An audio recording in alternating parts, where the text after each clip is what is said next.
there's a soldier. He has 1 year to get ready to deploy, and he has to be trained and ready within that year. In a perfect world, everyone who's preparing this soldier has only one goal, that is his proficiency and readiness. Let's say one of his goals for this cycle is gunnery training. He's got at his disposal ranges, area ammo, and equipment, and he's got virtual trainers. They all have finite limits like throughput, availability, and cost. His unit has a limited budget, limited ranges, limited ammo, limited equipment, and limited TADs. Because he's not the only one that must be ready to go, he must compete for the use of that equipment.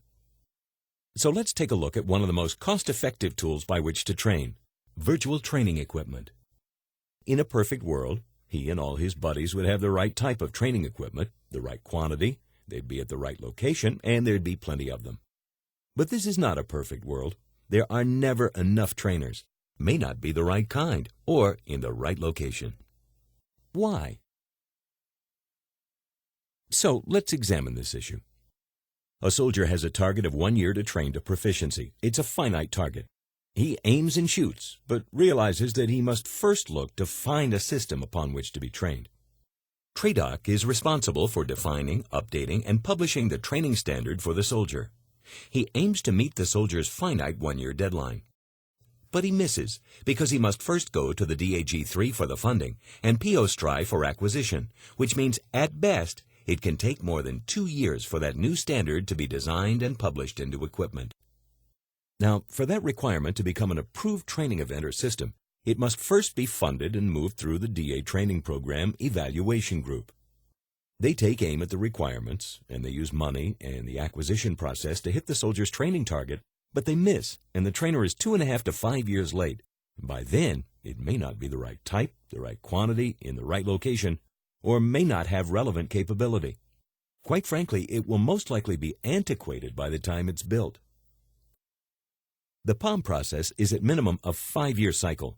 So unless by some coincidence that particular gunnery gap was identified 5 years before this soldier needed it, the DA Training Program Evaluation Group will miss the target too. There must be some way to meet the soldier's training need. The only player who has not yet been considered in this equation is industry. What if the soldier could look to the agility of industry to meet his need? Now, that takes 2 leaps of faith.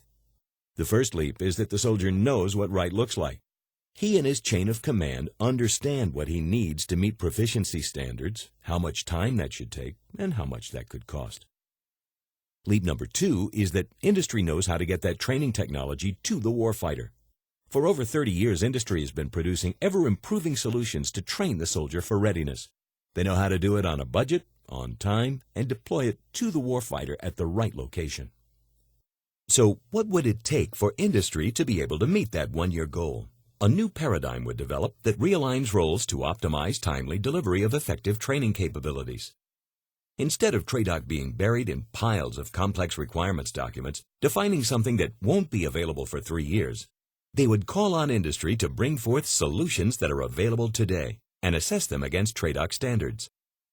POSTRI would no longer be burdened with protracted material development, but would validate industry partners through a qualifying vendors list and issue report cards on industry based on soldier feedback on quality of product and service. Since time is money, saving time means saving money. The DAG-3 no longer has to struggle deciding which equipping programs are funded and which are not, and they have a competitive, predictable budget metric to resource training events. With this perfect storm, industry would build fleets of trainers that deliver relevant quality products at a fair price on time and compete to do so continuously. The Army ends up with a more affordable and efficient resourcing model that meets the standard with vigorous competition. Industry would have to assume all the risks of the project. They would invest in private fleets of equipment that would anticipate the soldier's need in quantity, type of training curricula, cost, and be mobile enough to meet all location requirements while absorbing the sustainment tail. What if that existed today? It does. What if you could meet soldier proficiency on time, under budget, and eliminate the waste of life cycle management? You can. Here's how. Industry has the assets and intellectual property to respond to this right now. By focusing on event-based training services, Industry can provide the latest technology when you need it, in the right quantity, and at a cost you can afford. Private fleets of trainers can be configured to meet all your training requirements. But since our soldier needs gunnery training, let's configure it for him. So now our soldier's commander has a choice. He knows he needs gunnery training. Does he have the virtual trainer he needs in the right quantity where he needs it? No. Well then, who does? Vendor A has the virtual trainer, but it only has 3 lanes. That's not enough throughput, nor does it meet the requirement of our soldier and his buddies. So Vendor A moves on to fill a training gap elsewhere that matches the capability he has to offer. But Vendor B can roll in 6 trailers of gunnery equipment, and the soldier and his unit can have 18 lanes and a throughput that means they're trained faster, to the standard, with a turnkey solution that doesn't require a long-term maintenance tail or the MILCON costs associated with installation. When our soldier and his unit have achieved their training goals, Vendor B takes his fleet to the next training event, and the current unit no longer pays for a system they no longer need. Wow, what a concept!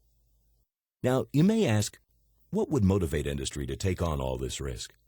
Well, first, industry is motivated by profit, the future growth of their company, and welfare of the U.S. military. But let's not forget they're also motivated to win. The current acquisition model rewards monopolies, one big program, one big winner, and 5 years competition-free. Monopolies foster waste and encourage inflated costs and inflated timelines. This new model benefits the warfighter and the taxpayer by fostering competition. What does this do to the competitive marketplace? Now the market is auctioning events without monopolies. Competition breeds cost reduction, increased quality, compels proficiency innovation, and it forces industry to keep pace with the 5 sources of change: enemy TTPs, combat vehicle changes, science of human performance, the unit's changing mission, and technology. In this competitive marketplace, government no longer has to take on the burden of risk. In this training paradigm, industry absorbs all the risk. So now let's go back to the range. Remember our warfighter that has that 1-year finite training window for gunnery? Now, before he takes aim, industry arrives at the right location, on time, and trains him to the standard. He's not waiting for training. He's not waiting for an antiquated solution. He's not waiting for inappropriate throughput or broken equipment. His time is maximized and his training goals are achieved. Now let's take him to his qualifying event. The soldier aims and hits the mark the first time. No extended range time, no more wasted ammo, no retraining. He is successful, his unit is successful, his chain of command is happy, and his family is happy because he completed his training at home station. And guess what? Congress is satisfied that taxpayer money has been wisely spent, and our nation's troops have met their readiness goals. So, in review, it's combat proficiency, on time, on budget, to the standard, with no waste. That's progress.